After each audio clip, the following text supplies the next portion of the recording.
तो दोस्तों स्वागत है आपका हमारे जनरल नॉलेज यूट्यूब चैनल में। तो देखो दोस्तों, एसएससी जीडी कांस्टेबल भर्ती परीक्षा 2023 परीक्षा आपकी 10 जनवरी से 14 फरवरी 2023 तक होंगी। तो काफ़ी कम समय बचा है आपके पास। तो इस वीडियो में जीडी कांस्टेबल परीक्षा 2023 के लिए पिछले 5 वर्ष में पूछे गए हिस्ट्री के 40 ऐसे महत्वपूर्ण प्रश्न लाए हैं जो पिछली 5 वर्ष में परीक्षा में रिपीट हुए हैं। पूरा पेपर इसी में से आएगा हिस्ट्री का। जिन भी भाइयों ने पेपर देना है तो वीडियो में एंड तक बने रहें, वीडियो को बिना स्किप करें। तो करते हैं शुरू। तो आज का प्रश्न नंबर 1, लेकिन उससे पहला जिस भी भाइयों ने वीडियो को लाइक नहीं किया, लाइक करना और अपने दोस्तों के पास शेयर करना और हमारे चैनल सब्सक्राइब करना और बेल आइकन ऑन कर देना, जिससे वीडियो का नोटिफिकेशन सबसे पहले आपके पास पहुँचे। 100% पेपर यहीं से आएगा। तो आज का पहला प्रश्न, निम्नलिखित में से किस सिंधु घाटी स्थल को काली चूड़ियों के शहर के रूप में जाना जाता है? तो किसको जाना जाता है? कालीबंगा। तो इसका सी राइट ऑप्शन है। तो आज का प्रश्न नंबर 2, निम्नलिखित में से कौन आज़ाद हिंद फौज का सदस्य था? तो कौन था आज़ाद हिंद का सदस्य? लक्ष्मी सहगल। तो इसका ए राइट ऑप्शन। तो अगला प्रश्न है, दिल्ली सल्तनत का पहला राजवंश कौन सा राजवंश था? विच dynasty was the first dynasty of the Delhi सल्तनत? तो कौन था दिल्ली सल्तनत का पहला राजवंश? गुलाम वंश। तो इसका ऑप्शन नंबर 2 राइट ऑप्शन है। तो अगला प्रश्न है, लाला हरदयाल निम्नलिखित में से किस संगठन से जुड़े थे? तो लाला हरदयाल किस संगठन से जुड़े हुए थे? गदर पार्टी। तो इसका ऑप्शन नंबर ए करेक्ट है। अगला प्रश्न है, poverty and un British rule in India पुस्तक किसने लिखी थी? तो किसने लिखी थी ये आपको कमेंट बॉक्स में इसका आंसर देना है। तो अगला प्रश्न है, प्राचीन शहर चंपा महाजनपद की राजधानी मानी जाती है। तो क्या मानी जाती है? अंग। तो इसका सी राइट ऑप्शन है। तो इससे अगला क्वेश्चन, चोल वंश किस राजा के शासनकाल में अपने चरम पर पहुंच गए थे? तो किस में पहुंच गए थे? राजेंद्र चोल प्रथम। तो इसका बी राइट ऑप्शन है। अगला है, प्राचीन भारत में चिकित्सा के विश्व में निम्नलिखित में किसका योगदान था? चरक। तो किसका योगदान था? चरक। अगला प्रश्न है, प्राचीन चोल साम्राज्य की राजधानी कहाँ है? उरेयूर। तो इसका ए राइट ऑप्शन है। तो अगला प्रश्न है, ऋग्वेद में 1000 से अधिक वास्तु शामिल हैं जिन्हें कहा जाता है? क्या कहा जाता है? संयुक्त। तो इसका बी राइट ऑप्शन है। तो अगला प्रश्न है, रामचरितमानस के लेखक तुलसीदास किस शासक के संबंधित थे? तो किससे संबंधित थे? अकबर। इसका डी राइट ऑप्शन है। तो अगला प्रश्न है, वायसराय डैश के कार्यकाल के दौरान वर्नल यूज प्रेस एक्ट 1878 को निरस्त कर दिया गया था। तो कब कर दिया गया था? लॉर्ड रिपन ने। इसने किया था? लॉर्ड रिपन ने। तो अगला प्रश्न है, निम्नलिखित में से किस मौर्य शासक सेल्यूकस ने सेल्यूसिड मौर्य युद्ध में लड़ाई लड़ी थी? तो किसमें लड़ी थी? किसने लड़ी थी? चंद्रगुप्त ने। तो इसका डी राइट ऑप्शन। तो आज का अगला प्रश्न है, निम्नलिखित में से किसने सूर्योदय योजना का मसौदा तैयार किया था? तो किसने किया था? जयप्रकाश नारायण ने। तो इसका बी राइट ऑप्शन है। आज का प्रश्न नंबर अगला, निम्नलिखित में से कौन सा राज गौतम बुद्ध के जीवन से जुड़ा है? तो किससे जुड़ा है? कौशल जुड़ा था। तो अगला प्रश्न है, अलाउद्दीन खिलजी ने किस स्थान का नाम बदलकर खिजराबाद रख दिया था? तो किसका रख दिया था?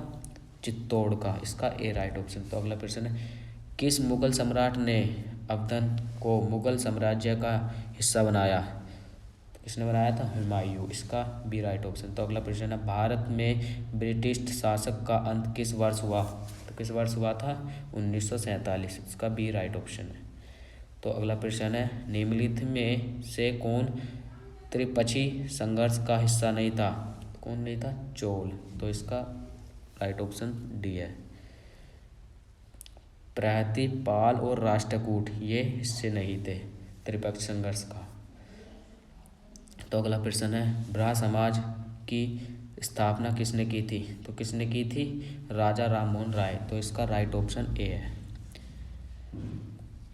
तो अगला प्रश्न है, मुगल दरबार के त्रिपति किस भाषा के लेखक लिखे गए थे? तो किस में लिखे गए थे? फारसी। तो इसका डी राइट ऑप्शन है। तो अगला प्रश्न है, निम्नलिखित में से किस अध्ययन ने भारत में पृथक निर्वाचित प्राणी की शुरुआत की थी? तो किसने की थी? भारतीय परिषद अधिनियम 1909 में हुई थी, तो शुरुआत हुई थी। तो आज का अगला प्रश्न है, भारतीय स्वतंत्र आंदोलन के निम्नलिखित नेताओं में से किसने स्वतंत्र मेरा जन्मसिद्ध अधिकार है और इसे मैं लेकर रहूंगा का नारा किसने दिया था? तो ये दिया था बाल गंगाधर तिलक ने। तो इसका बी राइट ऑप्शन है। तो अगला प्रश्न है, 1905 में पहली बार बंगाल की विभाजन के समय भारत का वायसराय कौन था? तो कौन था? Lord Curzon. तो इसका ए राइट ऑप्शन है। तो अगला प्रश्न है, 6ठी शताब्दी ईसा पूर्व में मस्त महाजनपद कहाँ स्थित था? कहाँ स्थित था? राजस्थान। तो इसका बी राइट ऑप्शन है।